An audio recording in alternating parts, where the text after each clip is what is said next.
നിങ്ങൾ ആക്രമിച്ചാലോ? അപ്പൊ ഞാൻ ബാക്കിൽ നിൽക്കുമ്പോൾ എനിക്ക് തോന്നും മുന്നിൽ നിന്ന് ഏതെങ്കിലും ശത്രു താങ്കളെ ആക്രമിക്കാൻ വന്നാലോ? അപ്പൊ ഞാൻ മുന്നിൽ കയറി നിൽക്കും. അപ്പൊ എനിക്ക് നിങ്ങൾ സംരക്ഷിക്കപ്പെടണം എന്നതാണ് പ്രധാനം. അങ്ങ് സംരക്ഷിക്കപ്പെടണം, അതാണ് എനിക്ക് പ്രധാനം. അങ്ങനെ നേരെ ചെന്ന ഗുഹയിലേക്ക് എത്തി. ഏതൊരു മനുഷ്യനും അവനവന്റെ ശരീരമാണ് നോക്കുക. ആ ഗുഹയിലേക്ക് അങ്ങ് ഓടി ചെന്നപ്പോ സിദ്ദീഖ് തങ്ങൾ നേരെ ചെന്നിട്ട് ആ ഗുഹയിലേക്ക് കയറുക. നബി തങ്ങൾ കടക്കാൻ സിദ്ദീഖ് തങ്ങൾ അനുവദിക്കുന്നില്ല. നബി തങ്ങളെ, നിങ്ങൾ ആ ഗുഹയിലേക്ക് കടക്കരുത് നബിയെ, നിങ്ങൾ ആ ഗുഹയിലേക്ക് കടക്കല്ല നബിയെ. അഖാഫു മിൻ ശൈഇൻ യുദീക യാ റസൂലല്ലാഹ്.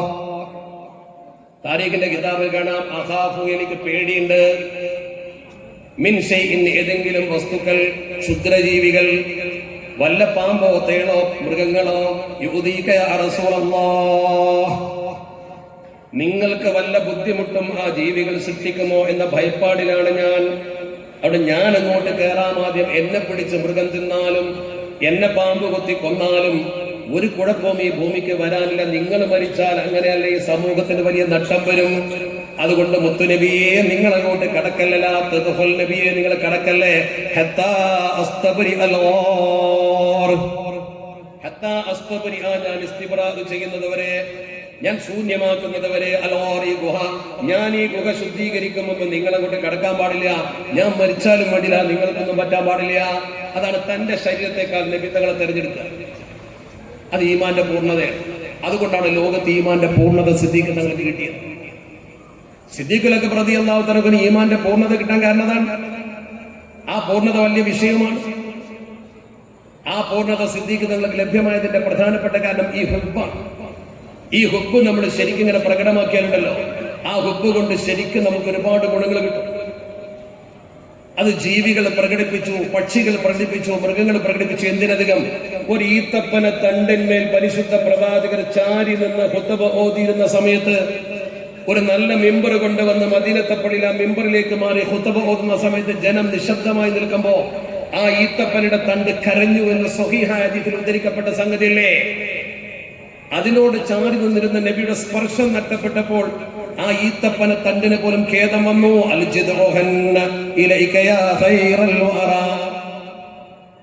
അൽ ജിദ്ഉഹന്ന ഇലൈക യാ ഖൈറൽ വറ, കൈഫൻ നുഫൂസു ഇലൈക ലാ തസ്തഖൂ സ്വലാത്തുൻ വ തസ്ലീമുൻ.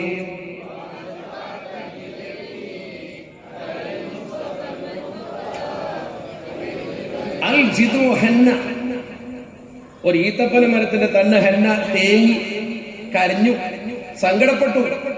ഇലൈക യാ ഖൈറൽ വറ, സൃഷ്ടികളിൽപ്പെട്ട പരമോന്നതനായ നേതാവെ, അങ്ങയോട് ആ ജീവിയല്ലത്, ആ മരം, അചേതന വസ്തു കരഞ്ഞു പറഞ്ഞു. ഒരു അചേതന വസ്തുവായ ഒരു തണ്ടിന്, ഒരു മരത്തണ്ടിന് അത്രയും നിങ്ങളോട് സ്നേഹമുണ്ടെങ്കിൽ കൈഫൻ നുഫൂസു ഇലൈക ലാ തസ്തഖൂ, എങ്ങനെയാണ് മനുഷ്യന്മാരായ നമ്മൾ നിങ്ങളിലേക്ക് ആഗ്രഹിക്കാതിരിക്കുക? എങ്ങനെയാണ് ഞങ്ങൾ നിങ്ങളിലേക്ക് ആഗ്രഹിക്കാതിരിക്കുക? അതൊരു വല്ലാത്ത ചോദ്യമല്ലേ? കവിയുടെ ആ ഭാവന നോക്ക് നിങ്ങൾ. ഒരു മരത്തിന്റെ തണ്ട് നബിയിലേക്ക് അത്ര വലിയ സ്നേഹം പ്രകടമാക്കിയെങ്കിൽ, നബിയേ, മനുഷ്യന്മാര്, ബുദ്ധിയുള്ള മനുഷ്യന്മാര് നിങ്ങളിലേക്ക് ആഗ്രഹിക്കൂലേ? നിങ്ങളെ സ്നേഹിക്കുകയില്ലേ എന്ന് കവി ചോദിച്ചതിന്റെ മനോഹരമായ ഭാവന വിലാസം അതല്ലേ? അള്ളാഹുവും നബിയും തമ്മിലുള്ള ബന്ധം പോലും നമുക്കറിയില്ലേ? അള്ളാഹുവിന്റെ മുമ്പിൽ നബി തങ്ങൾ ചെന്ന് നിന്നു, നേരെ സംസാരിച്ചു. എന്താ മഹാന്മാര്,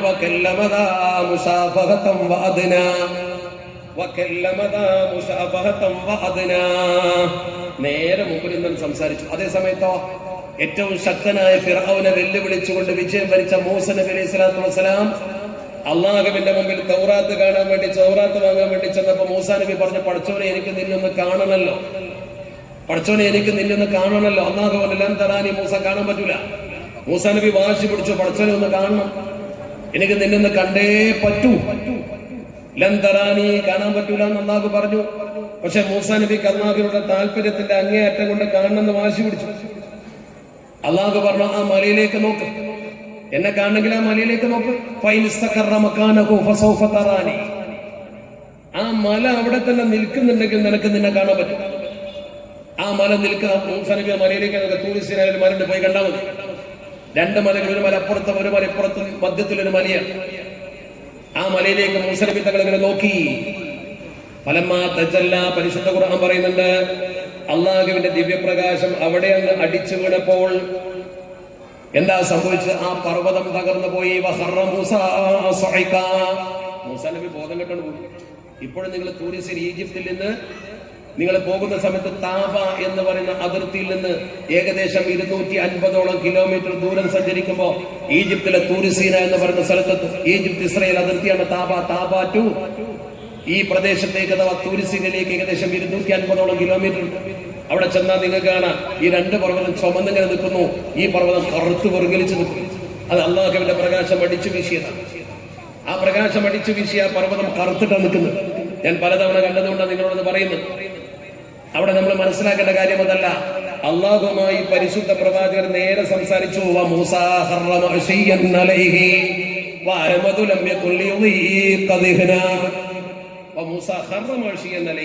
നബി അള്ളാന്റെ പ്രകാശം കണ്ടപ്പോഴേക്ക് ബോധം പോയി. അഹമ്മദ്, നമ്മുടെ മുഹമ്മദ് നബി തങ്ങൾ അള്ളാഹുവുമായി നേരിട്ട് അടുത്തു നിന്ന് സംസാരിച്ചു മിഅ്റാജിന്റെ ദിനത്തിൽ. ഓർക്കണം,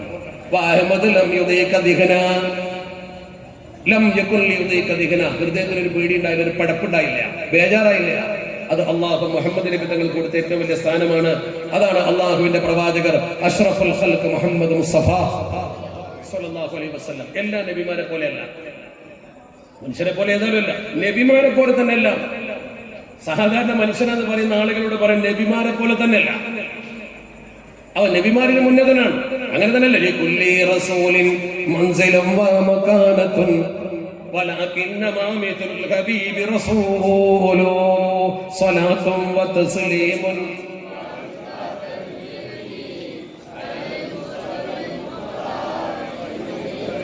ഒരു ഹുബ്ബിന്റെ സഹസാമ സ്വലാത്ത് പാടും. അതുകൊണ്ട് ഞാൻ പറയാം, നിങ്ങളെ അലോസരപ്പെടുത്താനല്ല. എന്താ ലികുല്ലി റസൂലിൻ മൻസിലും വമകാനത്തുൻ, എല്ലാ നബിമാർക്കും അതിനനുസരിച്ച സ്ഥാനമുണ്ട്, മഹത്വമുണ്ട്. എല്ലാ നബിമാർക്കും ആരും മോശക്കാരെന്നല്ല. ലികുല്ലി നബിയിൻ മൻസിലും വമകാനത്തുൻ വലകിന്നമാ മിത്ലുൽ ഹബീബി റസൂലു. പക്ഷെ ഈ നബിയെ പോലെ നബിമാരില്ല, ഈ പ്രവാചകരെ പോലത്തെ ഒരാൾ വേറെ ഇല്ല. അതാണ് അതിന്റെ ഏറ്റവും വലിയ പ്രത്യേകത. വലകിന്നമാ മിത്ലുൽ ഹബീബി റസൂൽ, അങ്ങനെ ഒന്നില്ല വേറെ. അത് ഈ ഒരു പ്രവാചകരുടെ മാത്രം പ്രത്യേകതയാണ്. അതുകൊണ്ടാണ് ലോകം മുഴുവൻ ആ പ്രവാചകരെ നേതാവായി കാണുന്നത്. ഒരു നേതൃത്വത്തിന്റെ ഗുണം ആ പ്രവാചകരിൽ സമൂഹം മുഴുവൻ കാണുന്നുണ്ട്. എല്ലാ ജാതി മതസ്ഥരും എല്ലാ ചിന്തകന്മാരും എല്ലാ ബുദ്ധിജീവികളും ഒക്കെ കണ്ടിട്ടുണ്ട്.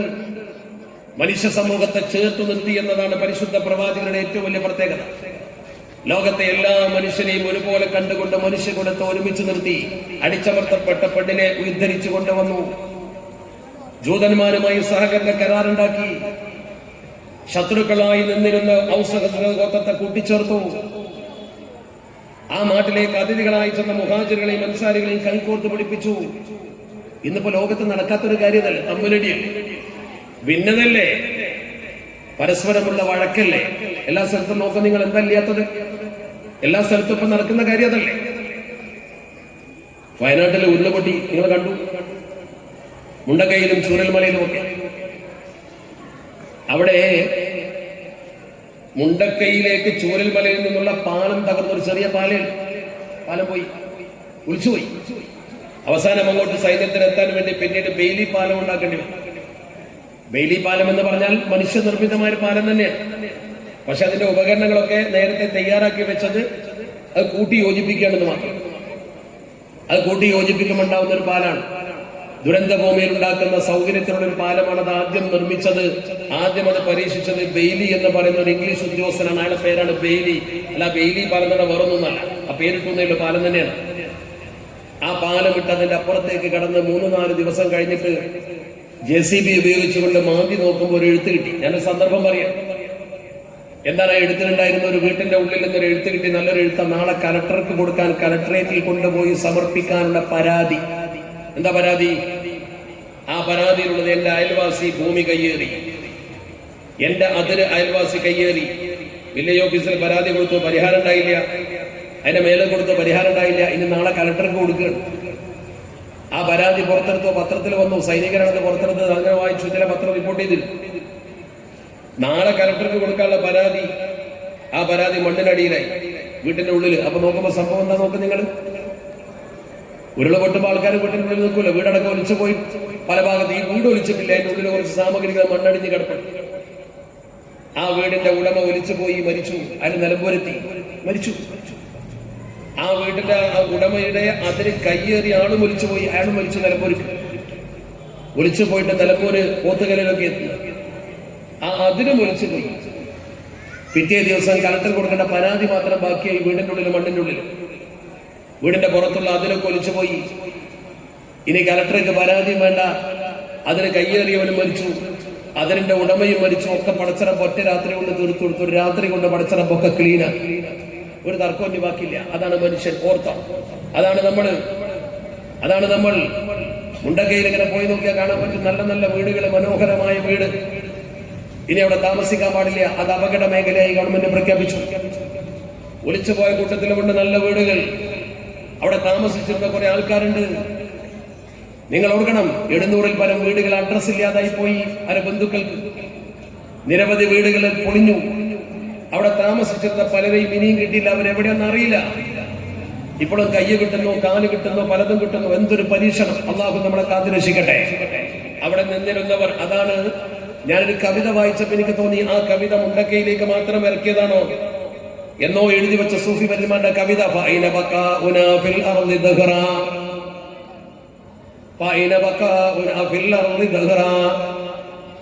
ഈ ലോകത്ത് അധികകാലം താമസിക്കാൻ പറ്റുമെന്ന് നമുക്ക് കരുതുന്നുണ്ടോ?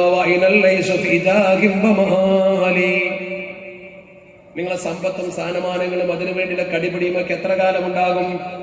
നിങ്ങൾ അവിടെ ചെന്ന് പോയി നോക്ക്. വയനാട്ടിൽ ആ ഒഴിഞ്ഞു കിടക്കുന്ന വീടുകൾ. ആ ചോദ്യം മനസ്സിലായി. അവിടെ താമസിച്ചിരുന്ന പഴയ ആളുകളൊക്കെ എവിടെയാണ്? അവിടെ മുൻഗാമികളായി നിന്നിരുന്നവർ എവിടെയാണ്? മലൗജമിയ എല്ലാവരും ഒറ്റപ്പോക്ക് പോയി. ഒന്നിച്ചാ പോയത്, ഒറ്റക്കല്ല. മലൗജമിയൻ ഒന്നിച്ചു പോയി.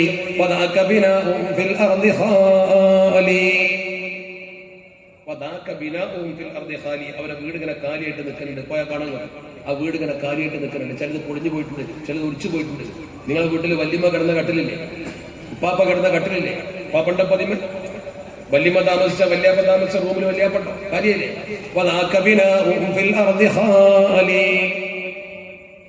നാളെ നമ്മളും ഇറങ്ങിപ്പോ, നിങ്ങളും ഇറങ്ങിപ്പോ.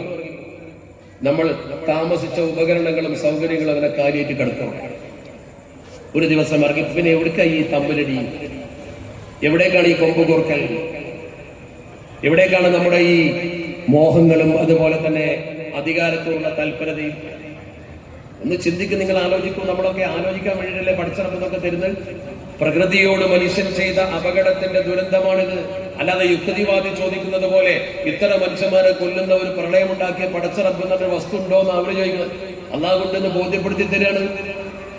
മനുഷ്യൻ പ്രകൃതിയോട് ചെയ്ത അതിക്രമത്തിന്റെ ഈ പ്രതിഫലനം നമുക്ക് കാണിച്ചു തന്നിട്ടുണ്ടെങ്കിൽ എല്ലാവരും ഇത് ചെയ്യും. മരം മുറിക്കുകയും പ്രകൃതിയിൽ വിഭവങ്ങളൊക്കെ ചൂഷണം ചെയ്യുകയും ചെയ്യുമ്പോൾ ഭൂമി താളം തെറ്റും. അത് ഉറപ്പല്ലേ? ആ താളഭംഗം അല്ലാഹു കാണിച്ചു തരുന്ന അടുത്ത തലമുറക്കെങ്കിലും ഇത് വരാതിരിക്കാൻ. കാലാകാലം ഇവിടെ ജീവിക്കൂല, എന്നാലും അപകടം വരാൻ പാടില്ലല്ലോ. കാരണം ഭൂമിയിൽ നമ്മളോട് പറഞ്ഞത്, നിങ്ങൾ പോയിട്ട് ചെടി നടന്ന മുസ്ലിമിൻ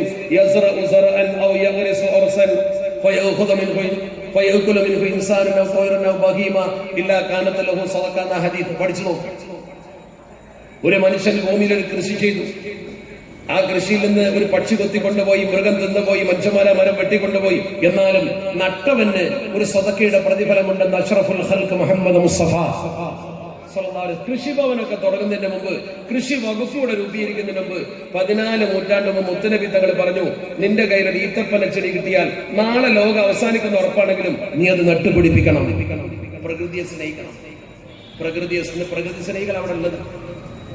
നേരെ മറിച്ച് ഒരു മരം നടാനും ആ മരത്തെ സ്നേഹിക്കാനും പഠിപ്പിച്ച പ്രവാചകർ നൂറ്റാണ്ടുകൾക്ക് മുമ്പ് ഉമ്മത്തിനോട് അന്ന് മരത്തിന്റെ പ്രത്യേകത ഒന്നും ഇവിടെ ഒന്നുമില്ല. അന്ന് ഇവിടെയൊക്കെ ഇഷ്ടംപോലെ മരണ്ട്. മരം വെക്കണം എന്ന് ആരും പറയില്ല, പറഞ്ഞിട്ടുമില്ല. അന്നൊക്കെ കാട് വെട്ടിത്തെളിയിക്കുന്ന കാലം. അന്ന് പോലും പരിശുദ്ധ പ്രവാചകർ പറഞ്ഞ വാക്ക് പ്രധാനമാണ്. നിങ്ങൾ ഒരു ചെടി വെച്ചാൽ അത് നിങ്ങൾക്ക് പ്രതിഫലമുള്ള പ്രവർത്തനമാണ്. ഏത് മതമാണെന്ന് പറഞ്ഞിട്ടുള്ളത്? ഏത് നേതാവാണെന്ന് സമൂഹത്തോട് ഇപ്പൊ പറയാൻ തുടങ്ങിയത്? അവിടെയാണ് നമ്മൾ ചിന്തിക്കേണ്ടത്. അള്ളാഹുവിന്റെ പരിശുദ്ധ ഹബീബ് അഷ്റഫുൽ ഖൽഖ് മുത്ത് മുഹമ്മദ് മുസ്തഫ സ്വല്ലല്ലാഹു അലൈഹി വസല്ലം, അതാണ് പരിശുദ്ധ ഹബീബ്. ആ ഹബീബിനെയാണ് ശരിക്കും നമ്മൾ മനസ്സിലാക്കേണ്ടത്.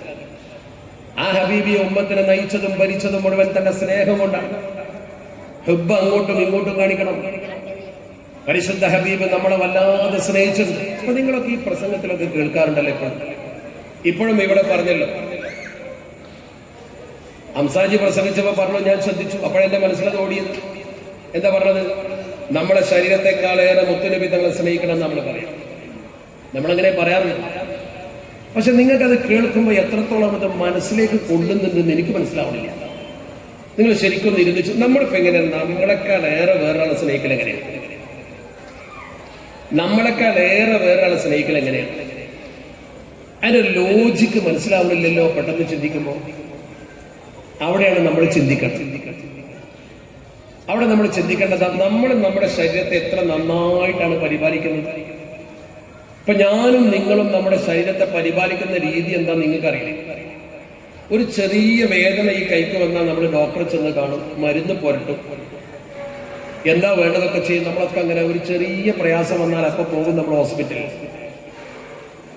അതുപോലെ തന്നെ വലിയ സൂപ്പർ സ്പെഷ്യാലിറ്റി ഹോസ്പിറ്റലിലൊക്കെ പോകും. എത്ര പൈസയും ചെലവാക്കും, തടി കേടാവാതിരിക്കാൻ. ശരീരത്തെ നമ്മൾ വല്ലാതെ സ്നേഹിക്കുന്നു. ഇങ്ങനത്തെ ഒരു ശരീരത്തെക്കാളേറെ വേറെ ഒന്നിനെ സ്നേഹിക്കണം എന്ന് പറഞ്ഞാൽ എന്താണ് അതിന്റെ യോജിക്ക്? അതാണ് പ്രശ്നം. അത് മനസ്സിലാക്കണമെങ്കിൽ അമിത ബുദ്ധിയും ആഴത്തിൽ ചിന്തയൊന്നും വേണ്ട, ഒരു ചെറിയ പരലോക ബോധം ഉണ്ടായിരുന്നു. ഇപ്പൊ നമ്മൾ ഈ കയ്യിന്റെ സംരക്ഷണത്തിന് വേണ്ടി എന്തൊക്കെ ചെയ്യും? നിങ്ങളെ കയ്യിൽ ഒരു ഞരമ്പ് കൂടുകയോ കുറയുകയോ ചെയ്താൽ എത്ര പൈസ വേണമെങ്കിലും നിങ്ങൾ അതിന് ചെലവാക്കാൻ തയ്യാറാണ്. കാലിന് എന്തെങ്കിലും ഒരു ചെറിയ മുറി വന്നാൽ എത്ര പൈസ നമ്മൾ ചെലവാക്കൂലേ? അപ്പൊ ഈ കാലിനെ നമ്മൾ എങ്ങനെ സ്നേഹിക്കുന്നു? ഈ കയ്യിനെ നമ്മൾ എങ്ങനെ സ്നേഹിക്കുന്നു? അപ്പൊ നമ്മൾ സ്നേഹിക്കുന്ന നമ്മുടെ പ്രിയപ്പെട്ട അവയവം, ആ അവയവത്തിന് എന്തെങ്കിലും ഒരു ബുദ്ധിമുട്ട് വന്നാൽ ഉറക്കം വരെ വരൂല. ആ അവയവത്തിന്റെ നാളത്തെ ഒരു അവസ്ഥ എന്താ ചിന്തിക്കുക നിങ്ങൾ? എന്താ ഈ അവയവം നമ്മളോട് ചെയ്യാൻ പോകുന്ന പണി? ഞാൻ ഈ പറയുന്നത് ഇതുപോലെ ചിന്തിച്ചാലേ മനസ്സിലാവുള്ളൂ. അള്ളാഹുവിന്റെ പരിശുദ്ധ ഖുർആനിൽ നിങ്ങളൊക്കെ ഓതുന്ന ആയത്താണ് യാസീൻ സൂറത്ത്. മരിച്ചെടുത്ത് യാസീൻ സൂറത്ത് ഓതാൻ കാരണം ഏതെങ്കിലും സൂറത്തായിക്കോട്ടെ എന്ന് വിചാരിച്ചിട്ടല്ല. മരണാനന്തരം നടക്കുന്ന സംഭവ വികാസങ്ങളെ കുറിച്ചൊക്കെ അതിൽ പറയുന്നുണ്ട്. അതിൽ പറയുന്ന ഒരു ആയത്താണ്, നിങ്ങളൊക്കെ ഓതുന്നതാണ്, നിങ്ങൾക്ക് കാണാതെ അറിയാവുന്നതാണ്. അൽയൗമ നഖ്തിമു അലാ അഫ്വാഹിഹിം വതുകല്ലിമുനാ അയ്ദീഹിം വതശ്ഹദു അർജുലുഹും ബിമാ കാനൂ യക്സിബൂൻ. ഇനി ഞാൻ പറയുന്ന ഒന്ന് ശ്രദ്ധിക്കണം നിങ്ങൾ. അൽയൗം, ഒരു ദിവസം വരാൻ പോകുന്നുണ്ട്. നഖ്തിമു അലാ അഫ്വാഹിഹിം, വായകൾക്ക് സീല് വെക്കും. ഇപ്പൊ നമ്മൾ ഇഷ്ടം പോലെ സംസാരിക്കുന്ന ആൾക്കാരാണ്. നാളെ നമ്മുടെ വായക്ക് ഒരു ടാപ്പ് ഒട്ടിക്കും. സീല് വെക്കും തന്നെ അള്ളാഹ്ക്ക് ഒരു ടാപ്പ് ഒന്നും ഒട്ടിക്കേണ്ട ആവശ്യമില്ല. വായോട് മിണ്ടാതാക്കാൻ പഠിച്ചോണ്ട് കഴിയുമല്ലോ. സംസാരിക്കാനുള്ള അവസരം തന്നെ പഠിച്ചോണ്ടില്ല, അതിനെ പിൻവലിച്ചോ നിന്നില്ല അവിടെ. ഞാനിപ്പോ ഈ സംസാരിക്കുന്ന അള്ളാഹു തന്ന കഴിവുകൊണ്ട്, എന്റെ കഴിവുകൊണ്ടല്ല. അള്ളാഹു ആ കഴിവ് പഠിച്ചൊരു അക്ഷരം ഞാൻ മിണ്ടൂല. നമ്മുടെ സംസാരശേഷി പടച്ചെറുന്ന് ബ്ലോക്ക്. മാത്രമല്ല രണ്ടാമത് സംഭവിക്കുന്ന എന്താ? തുക്കല്ലിമുനായിയും, കൈകൾ സംസാരിക്കും. കൈ സംസാരിക്കും. അർജുലുഹും, കാല് സാക്ഷ്യം വഹിക്കും. ഇനി അത് ഞങ്ങൾക്ക് പറഞ്ഞു തരാം എങ്ങനെയാണ് നമുക്ക് വിശ്വസിക്കാണല്ലോ. നിങ്ങളെ കൈ സംസാരിക്കും, കാല് സാക്ഷി നിൽക്കും. തുക്കല്ലിമുനായിയും അർജുലുഹും, എന്ത്? ബിമാ കാനൂ യക്സിബൂൻ, ചെയ്തുകൊണ്ടിരുന്ന പ്രവർത്തനങ്ങളെ കുറിച്ച് കയ്യും കാലും പടച്ചറപ്പിനോട് പറയും, മായമുണ്ടൂല. എന്താ പറയാ? നമ്മളെ ഈ കൈ നാളെ പടച്ചവനെ ഈ കൈ കൊണ്ട് ഇവൻ കട്ടിട്ടുണ്ട്, കള്ള് കുടിച്ചിട്ടുണ്ട്, വൃത്തികേട് ചെയ്തിട്ടുണ്ട്. ഈ വൃത്തികേടിലേക്ക് ഈ കാല് കൊണ്ട് നടന്നു പോയതിന് ഞാൻ സാക്ഷിയാണെന്ന് കാലും പറയും. കൈ പറയാണ്, ഞാൻ ഇന്ന തെറ്റി, നിങ്ങൾ ചെയ്ത തമ്മാടിത്തം നിങ്ങളെ കൈ വിളിച്ചു പറയും. നിങ്ങൾക്കൊന്നും മിണ്ടാൻ കഴിയില്ല. കാല് പറയും, ആ തമ്മാടിത്തം ചെയ്യാൻ എന്നെ കൊണ്ടാണ് ഇവൻ നടന്നു പോയത്. കാല് സാക്ഷ്യം വഹിക്കും. കയ്യും കാലും നമുക്കെതിരെ സാക്ഷ്യം വഹിച്ച് നമ്മളെ നേരെ നരകത്തിലേക്കാണ് നയിക്കാൻ വേണ്ടി കയ്യും കാലും നമുക്കെതിരെ. നമ്മൾ ഇത്രയൊക്കെ സ്നേഹിച്ച ഈ കയ്യിന്റെ ഒരു വിരലിന് വേണ്ടി കോടികൾ ചെലവാക്കാൻ ആള് തയ്യാറാ. ഈ കൈക്ക് എന്തെങ്കിലും സംഭവിച്ചാൽ എത്ര രൂപ ചെലവാക്കാൻ തയ്യാറാ. ആ കയ്യ നമുക്കെതിരെ നാളെ, ഈ കാലം നമുക്കെതിരെ നാളെ, നമ്മൾ നമുക്കെതിരാ. അപ്പൊ നമുക്ക് ഒരാൾ കൂടെ ഉണ്ടാവും. അതാരാ? ആ ഉമ്മത്തിയെ നരകത്തിലേക്ക് കൊണ്ടുപോകുമ്പോ സുജൂദിൽ വീണുകൊണ്ട് ഒരാൾ പറയും, എന്റെ ആ ഉമ്മത്തിയെ കൊണ്ടുപോകരുത്, എന്റെ ആ ഉമ്മത്തിയെ രക്ഷിക്കണം, പടച്ചവനെ പൊറുക്കണേ. എല്ലാ നബിമാർക്കും ഒരു പ്രാർത്ഥന പടച്ചറപ്പ് കൊടുത്തു, ലികുല്ലി നബിയ്യിൻ ദഅവത്തുൻ മുസ്തജാബ. എന്റെ ആ ദുആ ഞാൻ ഉപയോഗിച്ചില്ല, എല്ലാ പ്രവാചകന്മാരും ഭൂമിയിൽ നിന്ന് ഉപയോഗിച്ചു, എന്റെ ദുആ ഞാനവിടെ ബാക്കി വെച്ചു. എന്തിന്? ശഫാഅത്തൽ ലിഉമ്മത്തി അത്തബിഉ ദഅവതി ശഫാഅത്തൽ ലിഉമ്മത്തി. എന്റെ ഉമ്മത്തിന് ശഫാഅത്ത് ചെയ്യാൻ വേണ്ടി ഞാൻ നീക്കി വെച്ചിരിക്കുക. അപ്പൊ നരകത്തിലേക്ക് കൊണ്ടുപോകുന്ന മനുഷ്യനെ കൊണ്ടുപോകല റബ്ബേ എന്ന് പറഞ്ഞ് സുജൂദിൽ വിടാൻ നമുക്ക് വേണ്ടി ഒരാളുണ്ടാകും. അത് അഷ്റഫുൽ ഖൽഖ് മുഹമ്മദ് മുസ്തഫ. നമ്മളെ തടി നമുക്ക് എതിരാകുമ്പോൾ നമുക്ക് അനുകൂലം നിൽക്കുന്ന ഒരാളവിടെ ഉണ്ട്. അപ്പൊ ഈ തടിയേക്കാൾ അങ്ങോട്ട് സ്നേഹിച്ചൂടെ? ചിന്തിക്ക്, ഈ തടിയേക്കാൾ അങ്ങോട്ട് സ്നേഹിച്ചൂടെ? അങ്ങനെ പറഞ്ഞതിന്റെ അർത്ഥം അപ്പോഴേ മനസ്സിലാവുള്ളൂ. കുടുങ്ങുന്ന സമയത്ത് നമ്മുടെ കയ്യും കാലും നമുക്ക് ഉണ്ടാവില്ല, ബാപ്പ ഉണ്ടാവില്ല, ഉമ്മ ഉണ്ടാവില്ല. യൗമ യഫിറുൽ മർഉ, മനുഷ്യൻ ഓടും. ആരാ? ബാപ്പ, ഉമ്മ, മക്കൾ എല്ലാവരും ഓടും. ഖുർആൻ പറഞ്ഞില്ലേ, ബാപ്പാന്റെ മീസാൻ തൂക്കിയല്ലേ എന്ന് മകൻ നോക്കൂല്ലോ, ഉമ്മ സലാത്ത് കാലം കടന്നില്ലേ എന്ന് മകൻ നോക്കൂല്ലോ. എന്താ കാരണം?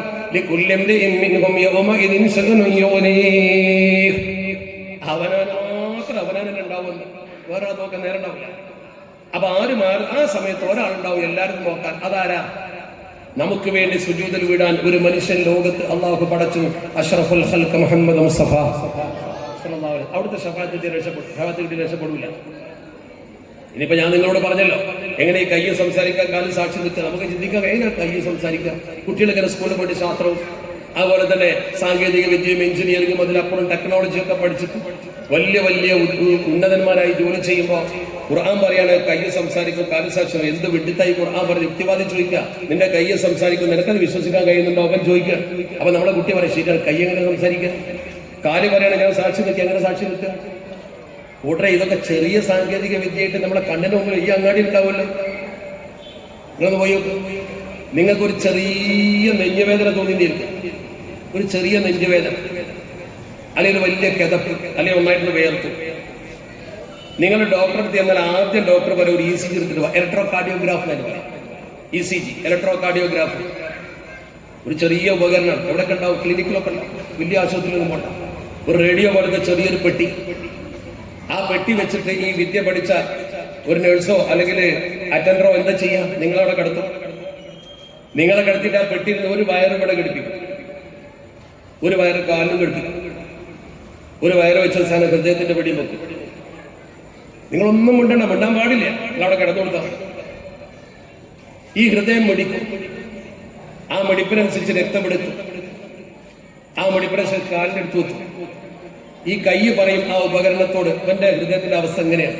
കാല് പറയും അത് ശരിയാണ്, സാക്ഷ്യം വെച്ചൊരു കടലാസം വരും, അങ്ങനെ നോക്കിയ ഡോക്ടർ പറയും നിന്റെ ഹൃദയം എങ്ങനെയാണ് പറയും. കൈ പറഞ്ഞു, കാല് സാക്ഷ്യം. വേറൊന്നോടെ സംഭവിച്ചില്ല, നമ്മളൊന്നും മിണ്ടിയിട്ടില്ല, ഹൃദയ ഡോക്ടർ കണ്ടിട്ടില്ല. അതാണ് കൈ സംസാരിക്കുക, കാല് സാക്ഷി നിൽക്കുക എന്നൊക്കെ പറഞ്ഞാൽ കണ്ണു മുമ്പിൽ പഠിച്ചെടുപ്പ് കാണിച്ചിട്ടുണ്ട്. നിങ്ങൾ ECG എടുക്കുന്ന സമയത്ത് നിങ്ങൾ ഹൃദയം മടിക്കും, കൈ പറയും ഇങ്ങനെയാണ്, രക്തത്തിന്റെ അളവ് ഇത്ര ഇവിടെ എത്തുന്നുണ്ട്, അല്ലെങ്കിൽ ഹൃദയത്തിന് എന്നതുണ്ട്. അവർ വരയാണ് നമ്മൾ കണ്ടാൽ. ഒരു കുട്ടികളൊക്കെ നഴ്സറി പഠിക്കുന്ന കുട്ടികൾ ചുമരുമെടുത്ത വര പോലെ 4 വര ഉണ്ടാവും, നമുക്കൊന്നും മനസ്സിലാവില്ല. പക്ഷെ മെഡിക്കൽ സയൻസ് പഠിച്ച ഒരാൾക്ക് നോക്കിയാൽ മനസ്സിലാവും, കറക്റ്റ്. അതിന്റെ വേരിയേഷൻ മനസ്സിലാവാൻ എന്താ? കൈ പറയാണ് ഇവിടെ ഇന്ന അളവിൽ എത്തുന്നുണ്ട്, അത്ര എത്താൻ പാടില്ല, അല്ല ഇന്ന അളവിൽ എത്തുന്നുള്ളൂ, അത്ര കുറയാനും പാടില്ല. കാല് പറയുന്ന സംഗതി അങ്ങനെ തന്നെയാണ്, അഭിപ്രായത്തില്ല, കാല് റെഡിയാണ്. ഇതൊന്ന് ശരിക്കും പരിശോധിച്ച് നോക്കും നിങ്ങൾ. നാളെ വരാൻ പോകുന്ന ഒരു കാര്യമാണ്. അള്ളാഹു നമ്മളെ കാത്തിരക്ഷിക്കട്ടെ. അപ്പൊ എന്താണ് സംഭവിച്ചത് എന്ന പൂർവ്വകാല ചെയ്തികൾ കൈ വിളിച്ചു പറയും, കാല് സാക്ഷ്യം വഹിക്കും. ഇപ്പൊ ലോകം പറയുന്നത് നമ്മൾ സംസാരിച്ചതൊക്കെ ഈ ഭൂമണ്ഡലത്തിൽ ഉണ്ട് എന്നാ പറയും. ഇനി ഒരു യുഗം വന്നാൽ ആ സംസാരങ്ങളൊക്കെ പഴയ ആള് മരിച്ചുപോയ വാപ്പാന്റെ സംസാരമൊക്കെ വായുവിൽ നിന്ന് ശേഖരിച്ചെടുക്കാൻ പറ്റുമെന്ന് പറയുന്നത്. നമുക്കൊക്കെ പറഞ്ഞാൽ മനസ്സിലാവില്ല, നമുക്കിപ്പോ ഇത് പറഞ്ഞാൽ മനസ്സിലാവില്ല. നമ്മളിപ്പോ ഒരു മൊബൈലിൽ ലോകത്തെ എന്തെല്ലാം വിവരങ്ങൾ. നിങ്ങളെ കുട്ടിക്ക് നെറ്റ് ഉണ്ടെങ്കിൽ അമേരിക്കൻ ലൈബ്രറിയിലെ പുസ്തകം ഇവിടെ വെച്ച് വായിക്കാം. പണ്ട് ഒരു 10 കൊല്ലം മുമ്പോ ഒരു 100 കൊല്ലം മുമ്പോ ഇങ്ങനെ വല്ലതും പറഞ്ഞാൽ ആൾക്കാർ വിശ്വസിക്കും. നമ്മളിവിടെ നെറ്റും ഇതൊക്കെ വ്യാപകമായിട്ടൊരു 10-20 കൊല്ലമായിട്ടും. നിങ്ങൾ ആലോചിക്കണം, ഇന്നലകളിലുള്ള സമൂഹമല്ല ഇന്ന്. മാറ്റങ്ങൾ വന്നു. ഇന്ന് ലോകത്തിന്റെ ഏത് ഭാഗത്തേക്കും ഒരു നിമിഷം കൊണ്ട് നമുക്ക് സംസാരിക്കാൻ അങ്ങോട്ടും ഇങ്ങോട്ടും ഒരു പൈസയും വേണ്ട, ആ നെറ്റ് കയറ്റിയത് മതി. ഓഫർ ഉണ്ടാവും. പണ്ട് നമ്മൾ ഇവിടുന്ന് മലപ്പുറത്തേക്ക് ട്രങ്ക് കോള് ബുക്ക് ചെയ്ത് കാത്തിരിക്കണം, 2-3 നമ്പർ ഉണ്ടാവും. അതാണ് അള്ളാഹുവിന്റെ പരിശുദ്ധ ദീൻ പറഞ്ഞത്, നിങ്ങൾ എല്ലാറ്റിനേക്കാളും സ്നേഹിക്കേണ്ടത്